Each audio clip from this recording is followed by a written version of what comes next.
it's imperative for every single one of us as Minnesotans to put aside our political differences. The more the political parties have gotten skewed to the left and to the right, and the more ideological they have become, the more, frankly, they no longer represent the broad views of Minnesotans. And so there is a disappointment. But this is not about party. It's about loyalty to the well-being of Minnesota. And I applaud Tom Horner for coming forth with his candidacy. But as I'm telling Minnesotans, this is not about Tom Horner. It's about us. It's about what is in our best interest. And believe me, his election is in our best interest. And just bear in mind, one thing that I learned for the 28 years I was in elective office is that the people have the intellectual capacity and the emotional stability to understand the truth. There are three issues that are facing the state that absolutely is the responsibility of the governor. The one is prepare a budget for the next biennium that balances. The second one is the achievement of the children in our schools through high school in Minnesota is deplorable.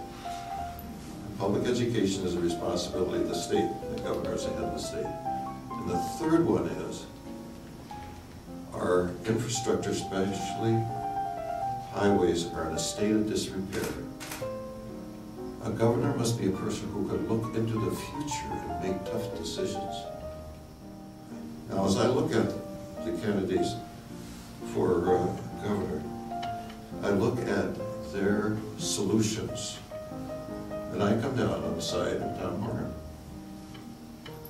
This is the time when voters are thinking, and some of them will think all the way into the booth before they decide who they're going to vote for. I just urge them, rather than listen to me, to look at the information that's out there. I think that Tom Horner securing my endorsement, Governor Quie's endorsement, and Governor Carlson's endorsement shows that the people that have been there and done that know what's best for the state of Minnesota in this crisis time. And let's face it, it is. And to me, a wasted vote is not voting your heart or your conscience, because voting is not a horse race. You don't go into a voting booth thinking I'm here to pick a winner, you know, and I'll pick a long shot or I'll pick whatever. You should walk in there and say, which candidate most represents the leadership that I want and expect? Who thinks most like I do?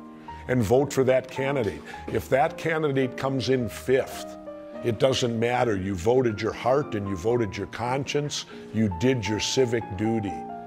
You never give up. And people should understand that with three governors like us, we've governed during times of feast and famine. All of us did. During times of surplus and deficit. We know from experience what it'll take. And for us to all endorse Tom Horner, I certainly hope the electorate of Minnesota wakes up to that fact and realizes this is not a time for politics, it's a time for leadership. Tom Horner may be diametrically the opposite of Jesse Ventura, but we diametrically opposed personalities can still unite and come together completely on policy. Right. And that's where we do it. And that's what makes voting independent the true diverse vote. Because you'll get people like Tom Horner and Jesse Ventura and Arnie Carlson and Al Quie who can all come together for the good of Minnesota. And people should look at that and say that's what this is all about.